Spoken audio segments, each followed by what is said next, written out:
All right, what's going on today, guys? MMA Messiah here. Today we're going to be going over the UFC Fight Night breakdowns and predictions. I'm going to make some other videos today about some other UFC topics too. But since I'm a newer channel, I'm going to go ahead and start with the main event and work my way down later in the channel. Whenever I get some more traction, I'm going to be starting at the bottom because I know that build up is what you guys kind of want. But for now, we're just going to be starting with Yadong versus Deiveson Figueiredo. Yeah, the odds kind of speak to truth right here.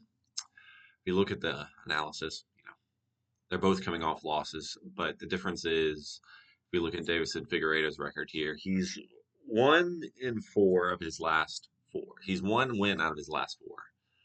And it's against a close split decision against Montel Jackson. He really is washed. I just don't think he has it anymore.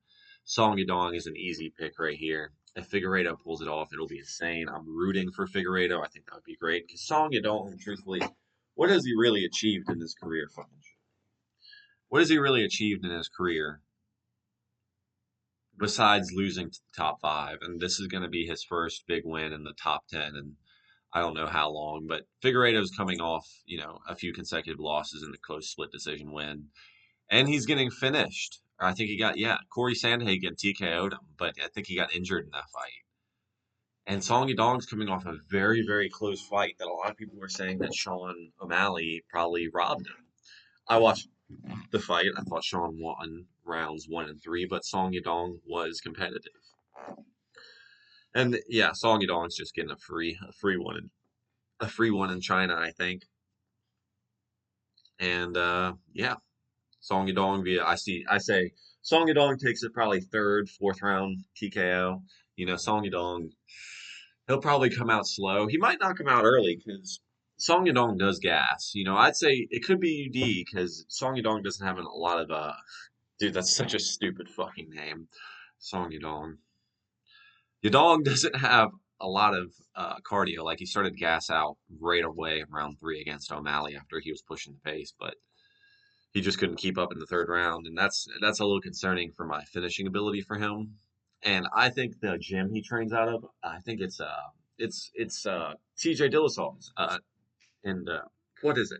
Team Alpha Male. He trains out of Team Alpha Male, and he really needs to move to a different gym because that gym, I don't think he's doing him justice because he's full of talent, but he just doesn't have the most fight IQ. But nonetheless, I'm going to pick him to beat Figueiredo here by UD, maybe late round, like third round, fourth round TKO, something like that. I don't see him getting done in the fifth. Moving on. Zhang Minyang versus Alonzo Menafield, the blob off. Nah, Alonzo Menafield's fucking jacked, and Zhang Minyang's huge. He looks in good shape for this fight. If this is how he looks now, he's in good shape. God, dude, he has big ass calves, and look at these odds here, 4-1, crazy work. Yeah, both these guys are kind of shit though. Like, I don't understand. Like, Zhang Minyang just got leg kicked to fucking death by Johnny Walker.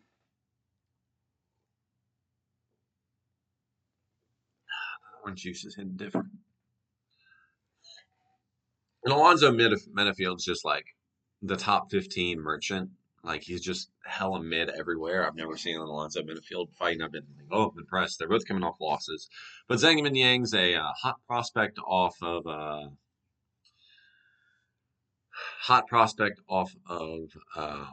China. Let me look at his record as well. I'm kind of curious to see. Yeah, his last fight was the Johnny Walker fight. So it's interesting to see how he'll bounce back from that. Damn, I didn't know. It's been a while since he fought. I hope he's gotten better since then. We might see a new and improved Zhang Minyang then. Who knows?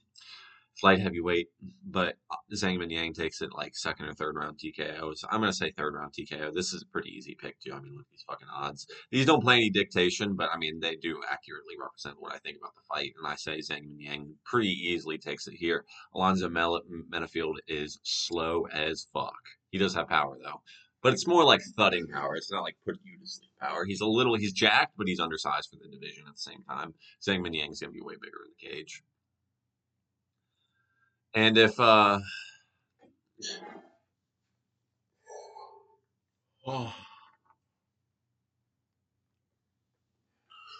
Taliesin Teixeira beats Sergey Pavlovich, I might stop watching the sport. Sergey Pavlovich is a top 3 heavyweight staple. He got beat by Rosenstrike because Rosenstrike crafted it up and he got knocked out by Aspinall.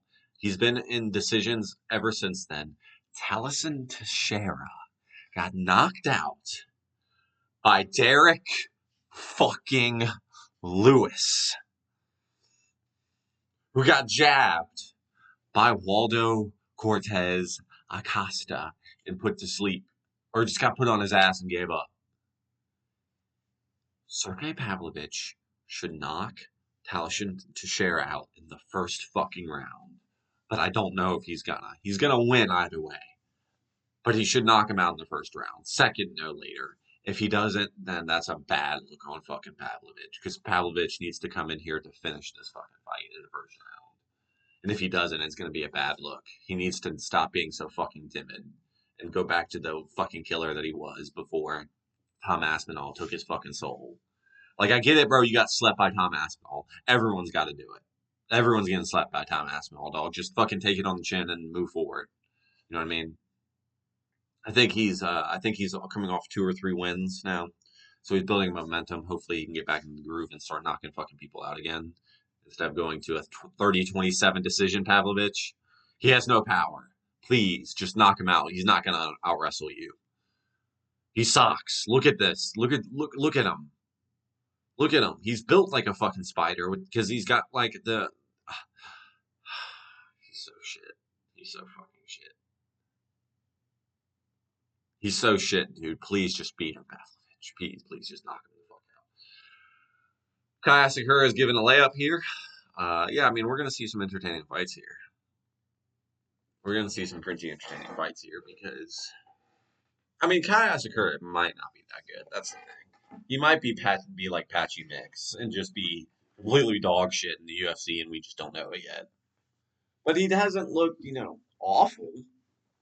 He's just like a step behind this competition. And maybe, someone like Cameron Smotherman who has the build of a 12-year-old boy.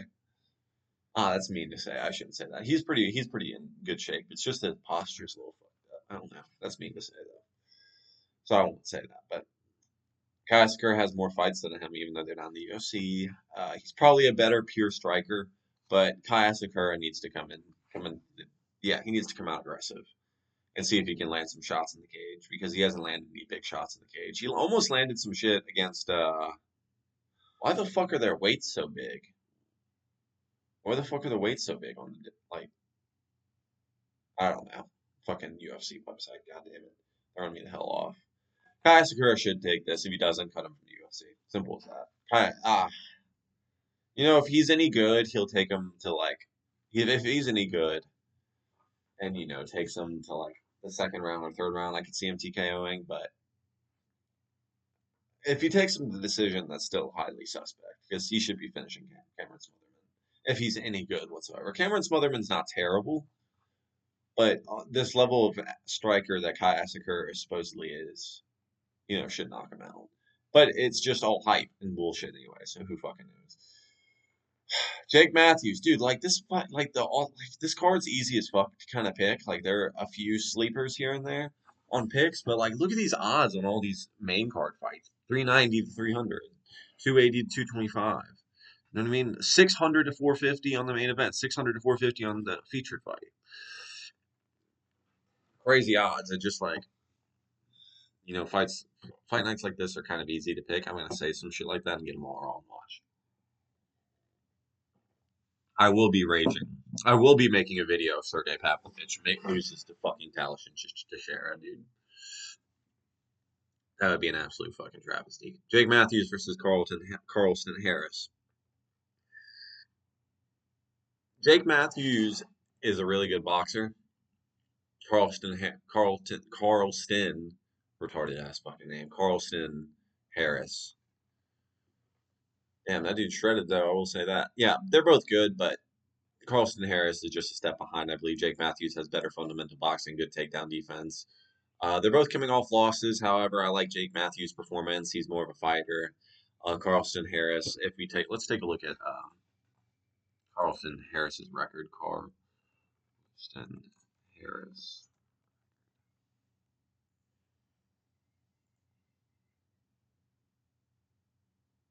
Yeah. I mean, he's getting knocked out in the first round, third round. Ponzinibbio lost, aged badly. He's coming off some time off. Yeah, this is what I thought. Yeah, I mean, he's just Jake Matthews is kind of giving a layup here too. I mean, this is the bounce back win for Jake Matthews, I think. And I like Jake Matthews, but he just can't probably hang the rankings in the featherweight division, so he's not that good in retrospect. But he's a good prospect in the outside the rankings, I believe. So he'll probably get this round second round KO. Alex Perez versus Sumerdaji. I'm actually going to pick the underdog on this one. I'm going to go with Sumerdaji. They're both coming off wins. Alex Perez, I don't find that impressive. It's simple as that. Sumerdaji's wrestling, I find to be much more impressive. If we take a look here, sorry for going fucking nonverbal.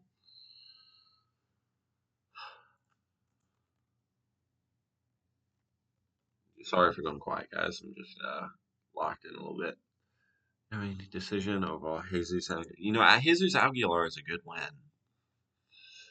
And he's coming off all these wins. When was the last time he lost? I don't think he lost to Charles Johnson, who on retrospect, Charles Johnson is not even that bad of a loss either. Yeah, I'm gonna take Sumer Odaji here. It's close odds, but I'm gonna take Sumer Odaji. I see him via wrestling decision, maybe a submission in like third round or something like that. But I just don't think Alex Perez has the offense to keep Sumer Adaji's wrestling at bay. He's a flyweight. He's not exactly the best like power wise. You don't really get knocked out at flyweight. It's probably going to be a scrap. It's probably going to be a scrap. Like this is one of those flyweight fights that spells scrap. But if you watch this might be like a fight of the night contender that no one talks about. But it's crazy because Alex Perez just knocked out Charles Johnson. But that was a fluke KO. I watched that shit. You know what I mean? Asuma Amabaya via guillotine kind of speaks for itself. This isn't a striker matchup. This is a wrestler. Yeah, he doesn't do too well against wrestlers. And I'm gonna see the repeating trend here. So I'm gonna take Sumer Adachi. Yask Lee versus Luis Felipe Diaz. Um, they're both debuting. This is gonna be an interesting fight. Yeah, I mean they're both debuting. I watched some of their regional fights. It looks like Luis Felipe Diaz is better here. Gonna knock him out. Looks bigger. Looks better. I mean, look at the shape of this guy. And look at the shape of that guy. This guy's kind of built like a Dominic Reyes. I'm not gonna lie. But at 185, yeah, this dude. I mean, it's one of those things where it's like I just don't want to base things off looks because this dude does have a bigger reach and yeah, he's taller. Oh, he has a reach of 0 inches. So $4 billion company UFC. DS by decision. Ding man. They make some of these fucking names up, dude. This dude looks like the dude that dude looks like the Brazilian version of the guy who fucking sold the pen on Wolf of Wall Street. This has to be a made up name, bro. There's no way. Ding man. Ding Meng and Song Yadong. They do it to themselves, dog. They really do. Crazy word. Jose Souza. Look at the look of that motherfucker. Is he cockeyed? That is one ugly rat looking motherfucker. He looks like the mole off Kim Possible. Or the yeah, was it a mole? Damn, that's one ugly son of a bitch right away. 6'3" though, tall as shit. Both these guys are actually huge. I look at these guys' profile pictures and I imagine like 5'5". I'm not gonna lie to you. And then they're 6'2" and 6'3". I'm 6'1". They're both fucking taller than me. Yeah, I don't know a whole lot about either one of these guys. I'm gonna go with Jose Souza off vibes.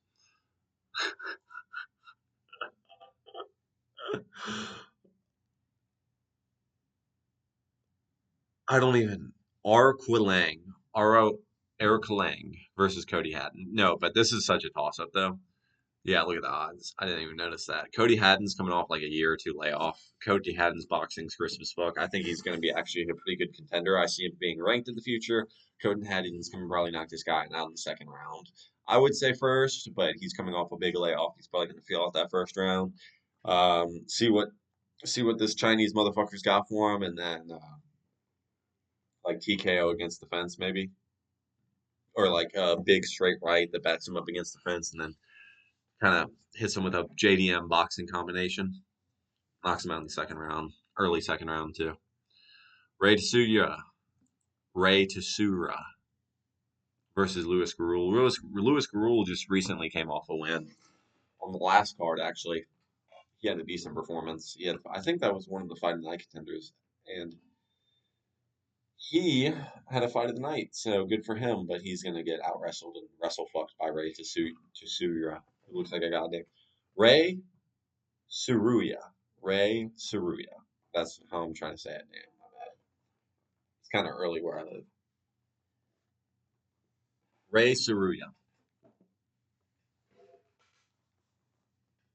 Yeah, he's gonna wrestle fuck Louis Garul.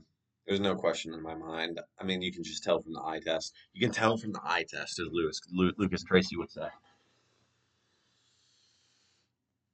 And he probably takes him to decision. Ray Saruya is just like not like that crazy of a finisher, and Louis Rule can scrap. I think it'll be an entertaining fight. Actually, I think Rule, if he scraps, he can maybe scramble, box with him a little bit, make him take him to deep waters, and make the fight interesting. But I just don't see it happening. I got Saruya here. This bitch looks like a man. I've seen this girl fight. Angela Hill sucks. Zhong Jingzhan. Jesus Christ, look at the fucking jawline on this girl.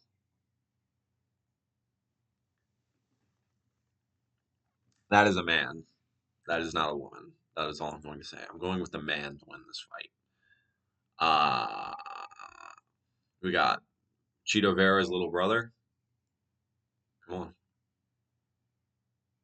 We got Cheeto Vera's little brother versus a Chinese guy with another funny name. Chinese guy is probably going to win. This this girl looks like a fucking Doctor Who character. Not a Doctor Who character, Doctor Seuss character. That is quite the higher style and face combination to have, I must say. Um, I'm going to go with her to lose via Brazilian dominance. Jacqueline's got this because she's actually decent. Yeah. I mean, just she's also hotter, and I don't want this Dr. Seuss looking ass bitch to win now. I don't like her face. Yeah, that's my fight breakdown in depth. I could give more in-depth breakdowns for all these, but fuck that. Who doesn't? Who cares about those prelim fights? I gave in-depth breakdowns for all these fights, and I'm gonna make another video later based on some other stuff I think about the UFC. But for now, MMA Messiah here. Be sure to like and subscribe to the video. Peace out.